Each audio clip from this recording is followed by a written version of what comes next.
So the other car that I want to talk about is one that we sat on for a week. We were supposed to talk about it last week. That's what she said. Yeah. You're welcome. We were supposed to talk about it last week, and for time's sake, we didn't. And I'm glad that we waited because now we have more information, and that is the Mercedes G650 Landaulet. Oh my God. We're talking about, and for everyone that's listening and don't know what the hell that means, that's the G-Wagon, but convertible with a V12 in it. Wait, I'm sorry. I didn't drop Maybach in there. Oh, in a Maybach. Yeah. In So a Maybach. Can you believe that? First of all, can I just talk about how fucked up it is that finally they make a G-Wagon where I'm like, you know, that's some shit that I'd be excited about. That's Again, your life, though. Like the 6x6.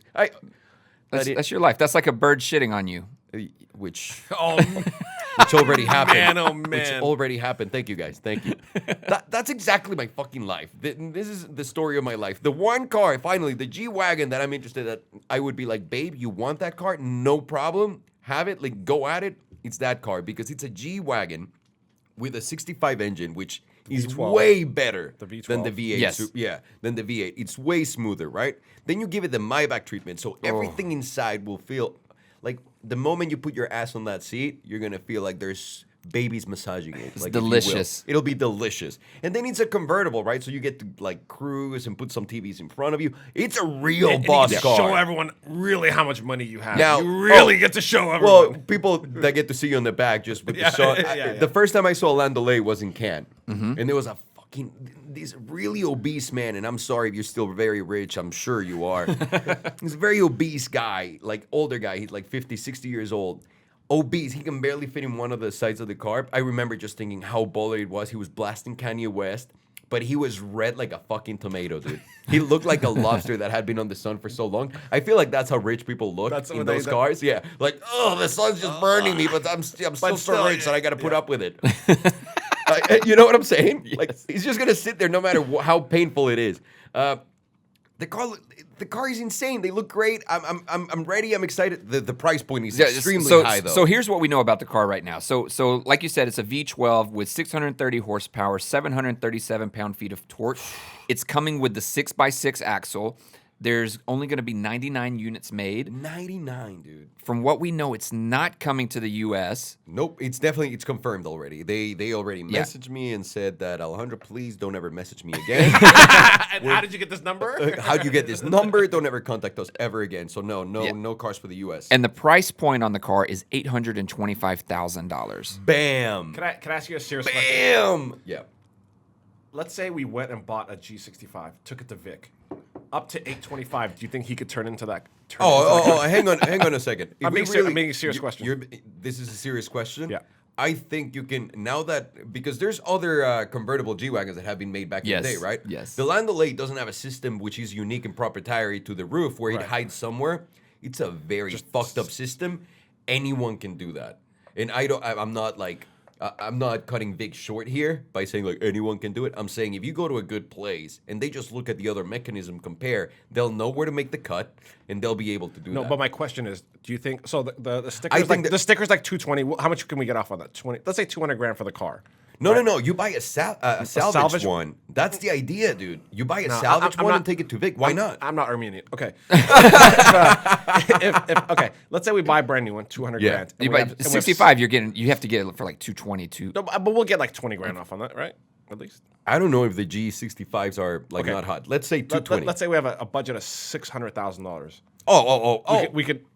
Yeah, easily. So you buy the 65 for 220, then you go and buy a Maybach for 180 to 200. You take the Maybach guts, put them in the inside of the G65, cut the roof off, and you got one for $450,000.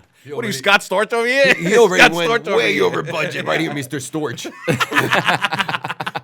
Listen, the secret here is you buy the 65. Yep. I would buy a salvage one. Go to Vic, tell him to fucking cut the roof off. And then you go to someone, I don't know if they can do interiors, I'm not entirely sure. Or you go to Brabus and tell them, hey, can you do the interior of my car? They'll charge you like 40 grand. You know what? I'm gonna By the time you're done, homie, $350,000 and you have one of those cars. I'm actually gonna contact Brabus and ask them. You don't want the Maybach guts? Hey, Vic, how about this? We make this a business of ours. just because we said it and we keep all the money. And then you do all the work. That's fair. Should we That's call a him fair right? take. Should we just But call him it's right got now? Maybach guts. It's got Maybach guts. Someone get Vic on the line right now. He's like, yes, Alejandro, why are you calling me By the at way, work? yeah, by the way, what anything you say to Vic, he goes, yes, we do. Yes. He'll do it. Yes. He'll throw down. That's what I love about Vic. There's no no's. So Farshad's drawn up the business plan. No, I'm gonna call Brabus. I'm gonna contact Brabus and ask That's a him. good reminder. Yeah. All right, so hopping into the next car that we heard some rumblings about this week, and I think that we have somebody in this room that is gonna die for this car, and that is the Porsche GT4 RS. There is only rumors right now, just rumors, and that's coming from Australia's. A dealer leaked. Aye, mate. Oi, mate. Aye, mate. Noise. Can you explain that? Can you explain that car to me, please? I haven't read it. So, okay, this is a GT4 RS. The GT4 came out. Everyone knows the car with a manual, 6-cylinder. They put the 911 engine on a 3.8 911 engine in it. Ever since the GT4 was made, I remember people talking about skip the GT4 and wait for the RS version of it. Now, the RS department at Porsche, if we can call it that, compared to the GT department, they want to make the cars as fast as possible. That's their whole point. GT2 RS, as fast as possible on the track. GT3 RS, as fast as possible around the track. If they make the GT4 RS as fast as possible around the track, what does that mean? Automatic. They're going to have a PDK, a manual. The car's probably going to be lighter. A bigger wing and more aggressive body work, which, come on, and they're adding a 4.0 engine into the car. The 911 4.0 into a Cayman chassis. So that's going from a 3.8 to a 4.0, right? Do you understand how sexy and appealing that is for anyone that enjoys really driving? That's I just have one thing. Will I have CarPlay? it will most likely have Okay, CarPlay. thank you. Yes. Oh, can you imagine how sexy that is? That's the car. And talk about value, because Porsche's never gonna they never overprice their cars. Oh, look at me, I'm such a Porsche fanboy, guys. I don't know if you guys know this, but I like Porsche. Yeah, Okay. Look behind you. Look behind you. Literally look behind you. You're number one. They're not going to overprice the car. If this car really comes out, it's going to definitely sell out. There's going to be limited. It's going to much be you limited edition, and I'm thinking it's going to go for 150, 160, 170 tops. So is the value Tops. proposition here is because I did not enjoy the lag in that 991.2 we drove. Yeah, So but that's this a regular could be- car. You Right. So can't this compare. could be because it's kind of in the same price range of that car. Because those 911s are in the approximately 150. 140s, 150s. So if you want an old school naturally aspirated, you buy that like, car yeah, you're without right. without a manual. And you have to understand. Can Vic put a manual in? Probably not. Here's the other. But if we ask him, he'll say yes. Yeah. Here's the other thing is that car is going to be coming out after the release of this Panamera that's coming out, and the interior and the parts and things that are coming out with this new Panamera, if they make their way into that 4RS. Oh, I don't think they will, because they don't ever put like new technology into older chassis. I mean, if you see the 991.2 is the best example. Once they revised it a little bit, they threw it in. But we don't know if the GT4 RS will be a revision or the same. Oh, I would love be it if that incredible. happens, because the technology in that Panamera is insane. I actually already emailed my main dude at the VIP program and said, I want that. For the RS? For I the need RS? it. Yeah, but I just always pester him. I feel so bad for David. That's his name, David. I feel terrible for David. Every time I hear a rumor, I'm like, David, I just want you to know that I'm very interested in that car. He replies back, Alejandro, there's no word. No one knows if that car really exists. I was like, I don't care. I just want it. I feel horrible for him because he has to deal with me. But I already emailed them. I'm so into it. Would you buy that? Oh, for sure. What's the horsepower? You think? It's gonna be close to 500, dude. Oh, that's the car to It's a get. 4.0. For 150 to 60, I think that's the price. You cannot beat In that. a 4.0 engine, even if they take it down from 450 on that car. Yeah, they're saying do at you least think? 500. They're What do saying you at least think? 500. I think it's a beautiful, beautiful car to get. This Oh my god! the most beautiful The most Porsche you can get. gonna be in the most Beautiful. presidential voice, the most beautiful car Porsche has ever made, the most one. And I've seen cars that Porsche has made. This one is the most beautiful one. All right, Mexican Trump. Moving on. So here's the most exciting piece of news that we got this week, and I've been waiting to talk to you guys about this because I'm dying. But it's information about the Nebula, and I didn't realize this about these cars. By the way, I didn't realize how big of a collaboration these things get. I know Aston Martin and Red Bull working together, but there are so many just major companies and manufacturers that are working on this, and one of them is Rimac. I'm so happy and excited for Mate and Rimac as a whole. This is public news. This is public literally news. public Wow. news. Rimac Yeah. will be doing the electric powertrain for that car. Yeah. That dude is Yeah. such a good dude. I'm so happy for him. Yeah, I'm they're providing- so happy You see for those him. goosebumps right Oh, here? yeah, I know they're you there. guys- I know Yeah, you guys yeah, can't yeah. see him. Oh man, I'm so excited for That this is a collaboration. oh my god. And we drove the Rimac, so we know best What it's gonna- drivetrain, yeah, powertrain, everything that they can do. We understand their technology. We've talked about them. We've talked to them about their future plans, technology, and everything they do. We kind of know where they're going. I mean, I have a small glimpse at it, even though I You have know a small what? You have a small small glimpse. We don't need Oh, to. glimpse. This is. Oh, okay. Sorry, I thought you said something else. Oh, we my already know. God. That. But you guys know about that one, right? Yeah, we know. Okay. Believe me, we know. You assholes. We got a very small glimpse at, or at least I did, at what he's doing, where he's going with everything. By the way, I'm sorry. It would make sense for you to get small glimpse. Glimpse. Glimpse. Yeah, your glimpse are very small. You know what, guys? Sorry, that joke didn't work. Okay, here we go. Moving forward. Hey, you Very, guys tried. very good, Farshad. I have deja vu. I thought we just did that joke. Yeah. It was a different take on it. was a Okay, joke. I'm sorry. Okay. Go ahead. All right. All right, Farshad. Hey, we're trying new things. Always got to try. It's like Valentine's at night at Farshad's. We're trying new things. God. So you got a very small glimpse. Well, yes, I did. And all I'm saying is I can't even imagine what's behind the scenes there. I'm sure they can't even talk about 99% of the partnerships that they have, and you don't even know the powertrains that are installed in what cars that you're using every day that use his technology.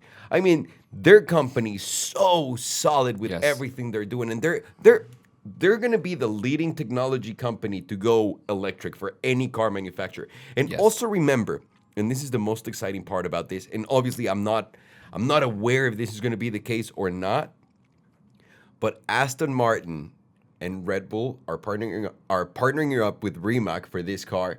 Remember that Aston Martin's going to go all electric with their cars. Do you remember they announced that they're going to go all electric?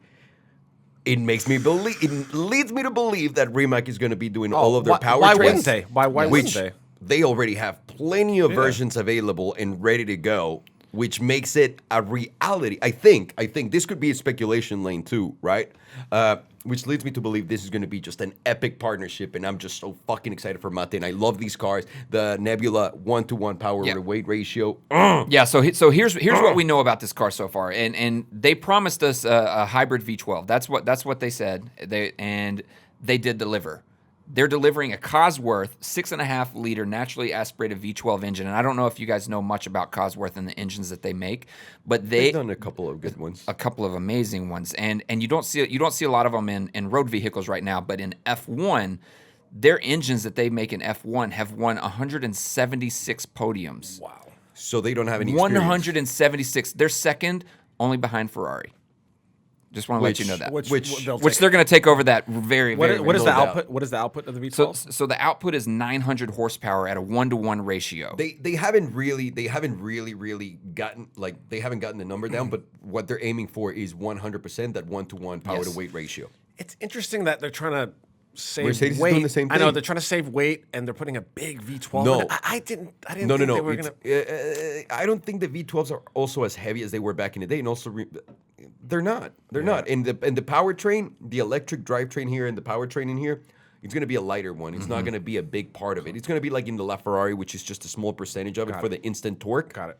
I think. How many Nebulas? They're going to make 175. 25 are going to be just track exclusive, and 150 will be between customer cars and prototypes. By the all way, that it stuff. should. That's should correct, Sound, Cotton. it should sound ridiculous. The with that insane V12. thing is how limited they're making these cars now, because the P1, the new 3-seater from McLaren that's also coming out, it's going to be 164, 125, Yes. stuff like that. This is 175, and then the Mercedes hypercar, they're saying they're not going to make more than 300. Do you think because they're coming out sooner, they're making them?